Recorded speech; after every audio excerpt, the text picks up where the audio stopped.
Hey y'all, we are back, and we on to a new book. Okay. Has anyone out there ever went to sleep, had a dreamed that you were in a relationship, and been like, "Oh my god, I wish this really was my significant other." You guys want to hear a story about someone that actually went to sleep and got with the person from their dream? Well, let's put Oreo Jr. over there so he can sit back, relax, and get ready for the story. And I know Scott's ready, even though he over here coughing to death. And we're gonna get started with Dream Lover by Sinclair Smith. Prologue. Katie gazed out of her window at the stars shimmering in the sky. There's a saying that when you wish upon a star, your dreams come true, she remembered. Looking up into the sky, she spoke her wish aloud. I'll be 17 in a few days. I want my life to be different. I don't want to be quiet Katie, the ones guys talk to only when they need homework answers or a pencil or a piece of paper. I want a life to be exciting, and I want a boyfriend who's wonderful. He'll be charming and gorgeous and won't want to spend loads of time with his guys. Girl, you looking for AI. You looking for an AI boyfriend, girl, in the 90s, though. He'll want to be with me all the time. You're not gonna want this for real, man, but this is Katie's vision. Katie looked up at the stars and wished as hard as she could. Be careful what you wish for. You just might get it. Uh-oh. Scott, what you thinking? What y'all thinking? Chapter 1. Excuse me, Katie mumbled as she maneuvered her way through the sea of bodies to her locker. Hey, watch it, a tall girl with long dark hair snapped, clipping Katie in the face with the edge of her hair as she turned. You watch it, Katie said silently to the offender's back.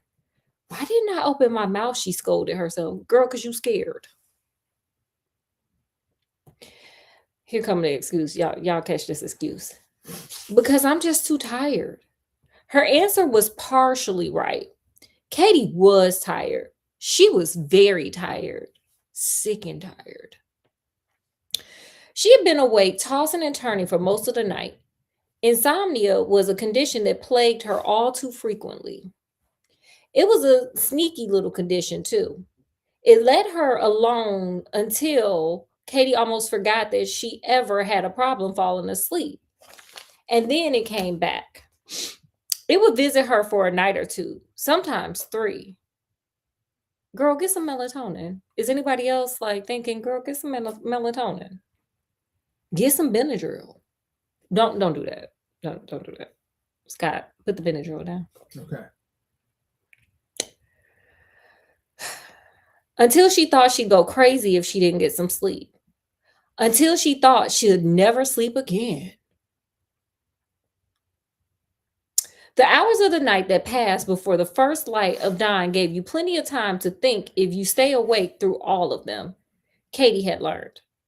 Plenty of time to brood about where you wanted your life to go and where it really was going. Katie had done a lot of that. The truth was that being a teenager had not, up until now, turned out as Katie had planned. What did y'all, if you're not a teenager, if you're a teenager, what do you have planned? If you are, beyond teenage years, what the hell did you have planned? What did you imagine teenage life was like? Y'all put in the comment section. Scott, what did you imagine your teenage life would be like? Well, not before I was a teenager. Yeah, before. I don't know, driving cars. Mm-hmm. Mm-hmm. I just wanted to go shopping and eat at the food court because I was a teenager in the 90s, so Yeah. Okay, girl. She had always thought that as soon as she turned 13, her life would be transformed somehow. Like, girl, what transformation was you gonna get? Was your car insurance gonna drop? Like, what transformation did you think, ma'am? Take on a new sparkle. That sparkle would get stronger and stronger every year until her life would be filled with a luminous, shimmery light.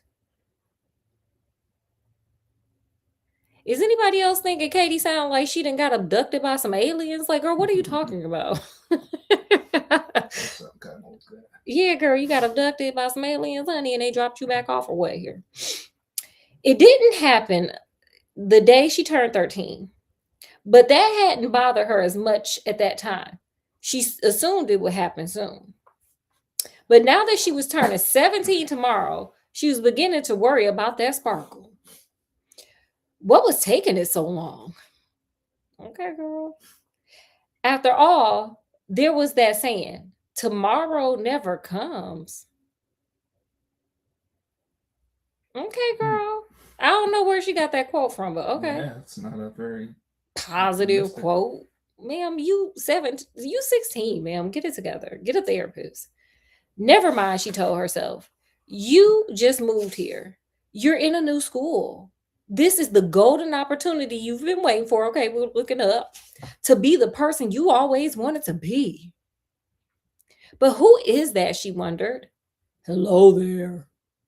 The deep masculine voice that made Katie snap to attention. She turned and looked into a pair of incredibly deep brown eyes. Boom. Scott looking boom. Yes. I'm not that man though. I don't have my mustache on. They almost took her breath away. It's Jason Miller. Katie had more than noticed Jason's thick, sandy brown hair, lean, muscular arms, and amazing eyes in the short time she had been at Warren High. Okay, girl, you got a thing for Jason. Hey, Jason. Hey. She'd hoped to get to know him very well. Katie's heart soared, then plummeted back to earth and started doing a frantic back paddle. Okay, girl. Now that it seemed like Jason actually wanted to talk to her, everything started whirling around his eye. Suddenly, all she wanted to do was get away as quickly as possible before he asked her a question and expected her to say something back. Girl, you've been waiting for this moment and you ain't gonna be flirting with this man because I would have been grinning and skinning. I was like, hey, Jason. But she ain't doing that. So let's see how this goes. Before he had a chance to think she was a complete fool because she'd be so tongue-tied and couldn't think of a single thing to say. I know you're new here. How do you like Warren High? Jason asked, smiling warmly. He was so close. Katie inhaled the fragrance of his shampoo. Is anybody else wondering if it smelled like Axe? When I was in high school, all the boys would just like bathe in Axe. I feel like he smelled like Axe. Yes. Hey, Jason. Oh, it smells great, she said, looking into his eyes. Oh, no. I can't believe I just said that. Katie watched a blank, confused look cloud over Jason's features. I mean, everything is great. Just great, she squeaked. There's my locker. It's over there. Bye. Katie nodded her head and turned away. How red is my face? She wondered in agony. You really blew that one, Katie. If he ever talks to you again, it'll probably be to ask what planet you came from. Girl, that's that luminary light that you was looking for. That's that sparkle. That's the aliens taking you on, I guess, to the next planet. I don't know. With a sigh of regret, she opened her locker and stared in at the books and papers, all lined up neatly and organized perfectly. She started loading her books into her book bag. Wow, you must really like to study.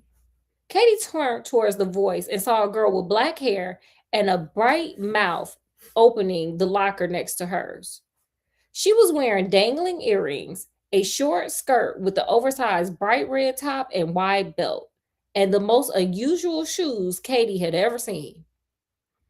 I've been meaning to introduce myself. I'm Raquel Martinez. Hey, girl, I like that name. I'm Katie Shaw. Too startled to feel her usual shyness, Katie continued. You're in my homeroom. I thought your name was Rachel.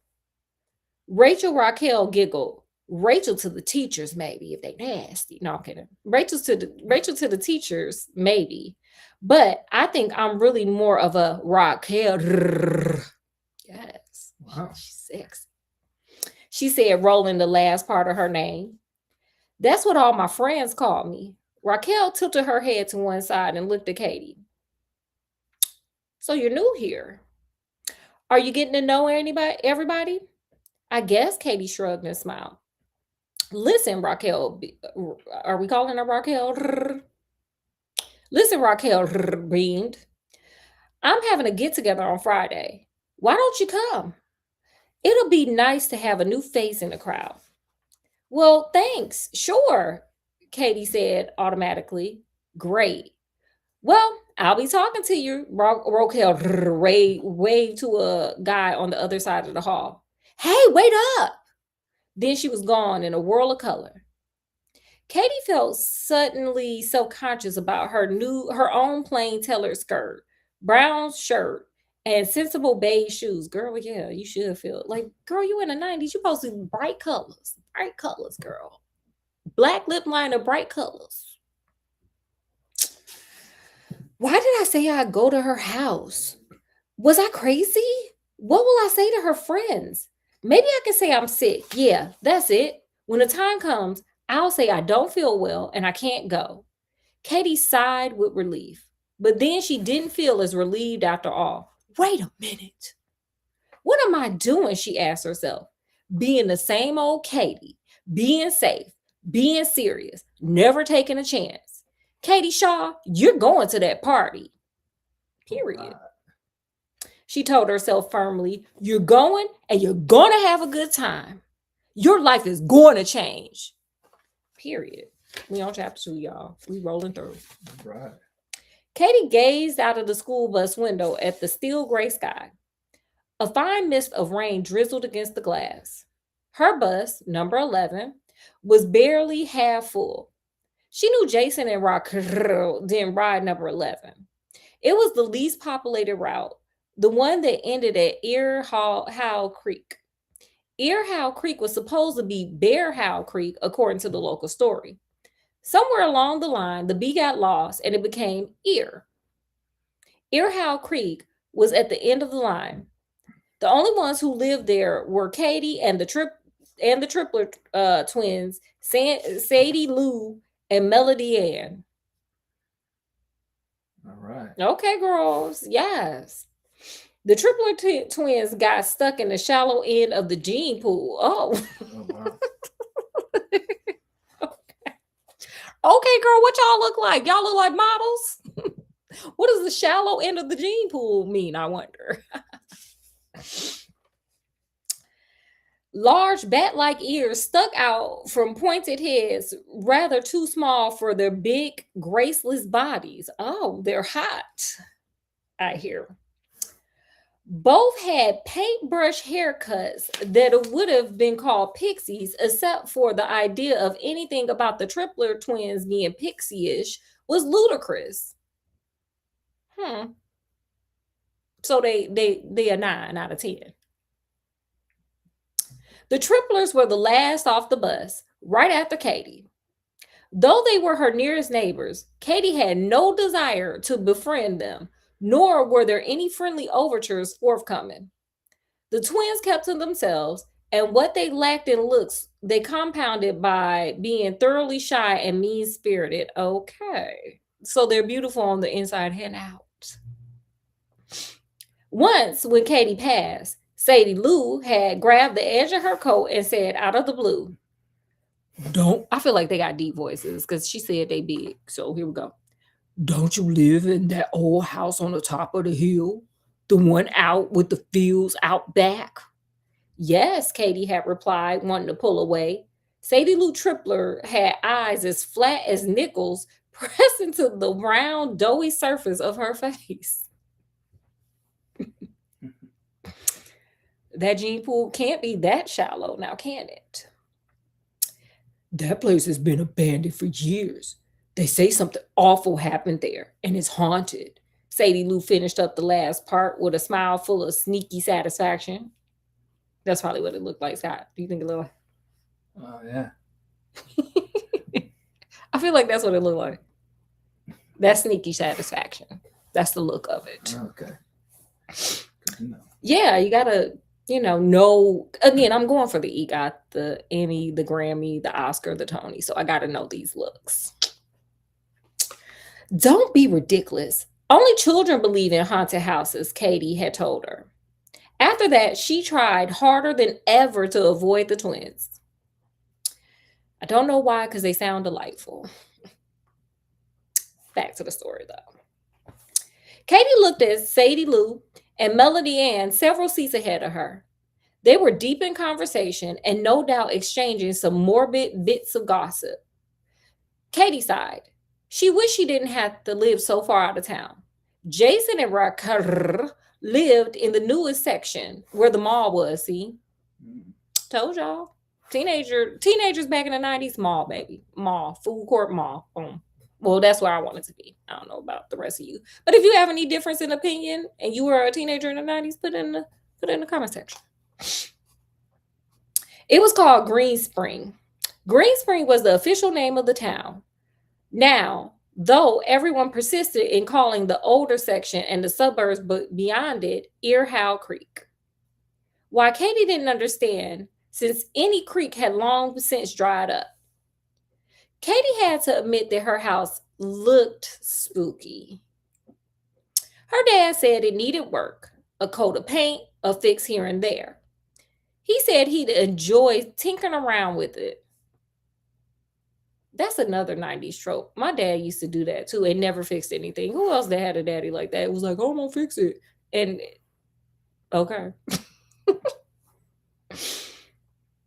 Anyway, to the book we go. Then, when Katie had seen it for the first time, she thought it looked more like it needed a major demolition and rebuilding from the ground up. The house hadn't been exactly abandoned, but no one had lived there for about 4 years. It looked like nobody had done much with it for several years before that. The paint was peeling off from the outside boards, and one of the shutters was hanging. There were actually bats nesting in the attic, and the place was full of spiders. Okay, y'all got a little arachnophobia going on here, yes. They cleaned the vermin out of the house and painted so the inside looked fairly cheery. Well, compared to the outside at least. But late at night, Katie thought she heard noises in the walls. It's the people under the stairs. Shout out to that movie. Her dad said it was just the old building settling. And there was nothing to worry about. He knew it was structurally sound. Katie wasn't worried about the soundness of the structure. Try as she might, she couldn't help fearing that there were rats in the walls. That's what it sounded like, scratching. Sometimes, when Katie was trying to fall asleep, she lay there and imagined the rat scurrying back and forth only inches away. Once, she even had a dream like that and woke up screaming, still thrashing at the dozens of rats she imagined swarming over the bedspread. Katie thought she'd never forget the way the rats looked in her dream. Their long rat tails, ew. Rat tails are nasty. They thick. They got little bits of hair. Sorry. Back in here. Their long rat tails, cold, hard eyes, and pointed teeth. Stop it, Katie, she said to herself, leaning back into the seat. You've never seen a mouse in the house since it was exterminated. You're just getting carried away with this spooky house business. As soon as it warmed up enough, her dad would hire some help and start working on the outside of the house. A new coat of paint and some minor repairs will make all the difference, Katie said to herself. Then things would bloom and green, and she'd forget all about thinking that that house ever looked scary. Katie hoped it was true. We're gonna end it there, y'all. Now this is just the beginning. It's gonna warm up because girl, we gotta get this man in here. We gotta get this man, this man. Okay, from those two chapters, did you learn anything? Did anything stand out to you guys? What did you think so far? What did you grasp in this? Put it in the comment section, you guys. Scott, did you learn anything from this? I don't know if I learned anything. It's kind of setting up the story. But when you're a new person in town, get invited to the party, you go meet some people. And she should have did a better job talking to that boy because he was reaching out, girl. He sent you the olive branch and okay, you ran away. What stood out to me is I miss the 90s. Period. It was a fun time. For me, at least it was. I don't know about anybody else. So yeah, that's what stood out to me. I miss them 90s. I miss them malls. I miss them food courts. Period. Yeah. Yeah. Good times. It was good times. So I know this is an off-brand day. Usually we don't do Thursdays, but I feel like I owed y'all some days because we missed a couple of days. So I wanted to get it in and at least get this started. We will be back tomorrow. Of course, with this book, this is the new book that replaced the interesting thing that happened at Perfect Acres Inc. And also we'll do, of course, Fairy Tale Friday. So with that, we're going to end this live here, guys. Let me grab Oreo Jr. Oh, it's good to see Oreo Jr. The way you were laying on the bed, you look kind of unalived. Maybe he was getting his dream date on. You don't know. Well, with that, guys, as always, we enjoyed having you guys. And as always, we hope you guys enjoyed hanging out with us and enjoyed our little story time. Make sure you guys like, share, subscribe, check out some lives, some shorts, some videos, all that fun stuff if you got the time and the will to do it. So with that, we're going to bid you guys adieu. So from wherever we are, even in a house that we believe mice are trying to scratch through the walls, but really it's just probably some people from the shallow end of the gene pool, to wherever you guys are, peace, love, and happiness. We will see you guys tomorrow for some Fairy Tale Friday, and it's going to start getting crazy in this book starting about tomorrow. So anyway, we're going to bid you guys adieu, so we'll see you later, guys. Bye. Bye.